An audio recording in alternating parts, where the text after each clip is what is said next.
Okay, Alex, your little record player is done. This is the video from the inside of all the work I've done. The multicolored wires, the red wire that you see here is the grounding wire that I put in. It actually runs everywhere that needed to be grounded. It actually runs from there, runs through here, grounds to the chassis, the tube chassis here. There's the other end of it. And where else does it ground? It actually grounds to the, then it picks up this copper wire that I taped on the side here. Then it runs up and grabs ground to the motor. So everything in here is grounded. I got rid of that ground loop hum that you had. I put this terminal strip in, and that is where the stereo cartridge is actually wired into mono to feed the amplifier. So that's a total look from the inside of what it looks like now. And yeah, I put zip ties all over the place to hold everything in. There's a staple there that was part of the cabinet, and I zip tied the tone arm wires to that. And okay, I'm going to pause this and flip it and show you with the top side. Okay, top side. This is the new 2-volt cartridge that I put in. It's an electro voice. This crosses over to an Astatic, but it's a 2-volt cartridge, so this will give you the extra volume we're looking for. Plus, it's also a flip needle. There's 78, and that is 45 and 33. That is the diamond side. 78, of course, is sapphire. That's pretty much all you can get. I did not use the foam padding underneath, or whatever the hell that looked like, Scotch-Brite that was glued underneath the old cartridge, which I had to destroy to get out. This is actually put in the proper way with the, which I'm not going to remove the cartridge for fear that I'll break the wires, but underneath the cartridge is the 3/4 inch screws. And I put spacers into, because the cartridge is so deep, the cartridge was way up inside, so I used standoff spacers underneath that are plastic and nylon, and then used regular screws. It's in there.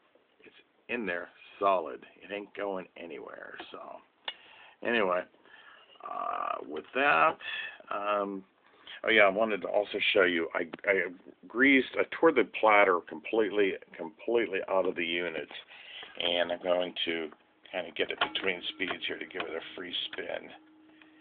Okay, yeah, watch how free this baby spins now. No noise, no nothing. Just total quiet. It just spins and spins and spins and spins. And spins backwards, of course, until I throw it into gear. So, now it's at 45, and I'll shoot a video, but I'm going to do it just with my phone, because it's late now. I don't really feel like messing around with it again. But we'll do a quick little, I'm just going to do a 45 to show you that it works. So let me pause this again. Okay, back in business. I got it on 45 on the platter. Let's turn it on. And yeah, we do not have to turn this all the way up now like we did before. Not even close. But my cell phone, it's got a crappy microphone in it, so.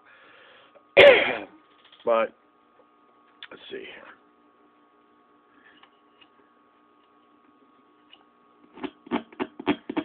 All right, here we go.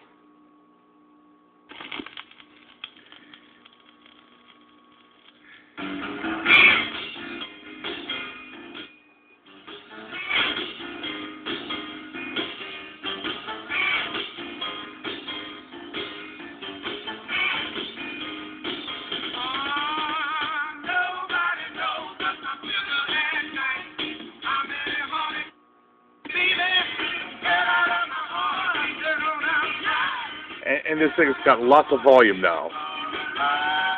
It's not even close to being wide open.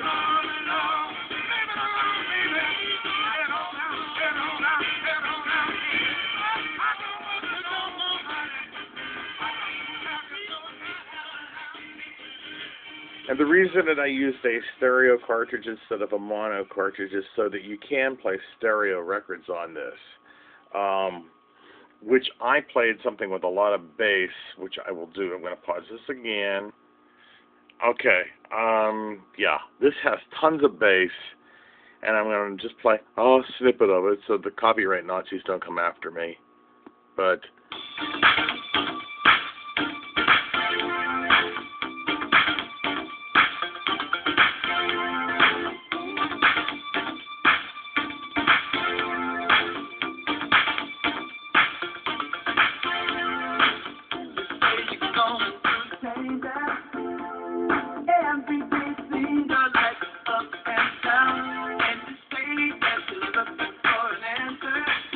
okay, and let's get to the end of the song.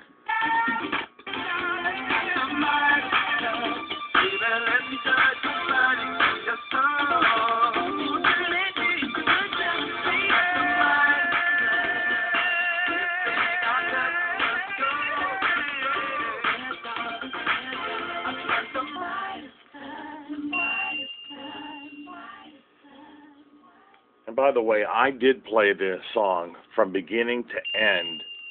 Excuse me, I didn't know another chime was in there. I played this song from beginning to end, and it did not skip one time. So you should have no issues with, stereo compatibility and all that garbage. So anyway, yeah, this thing is done. All I got to do now is put the little screws back in to hold the thing down, and it's done. So. Oh yeah, and one last thing before I forget. Let me turn this off. Yeah, Alex, I'm putting this little rubber thing. I'm going to try to do this. I'm lifting up. Sure I am. Okay, I put the rubber thing under there. See it? That is there so I can put it between speeds for shipping and keeping it, because it has no neutral. So I'm kind of putting it between 45 and 33, and as you can see, it's spinning backwards freely. So it's between 45 and 33. So when you get it, take that little rubber washer out. All you have to do is lift up just a little bit on this. See? And it'll clear it. And then you can remove that. But, yeah, I don't want you to get any flat spots on your new idler wheel. So, that's it. It's done. Hope y'all enjoy it.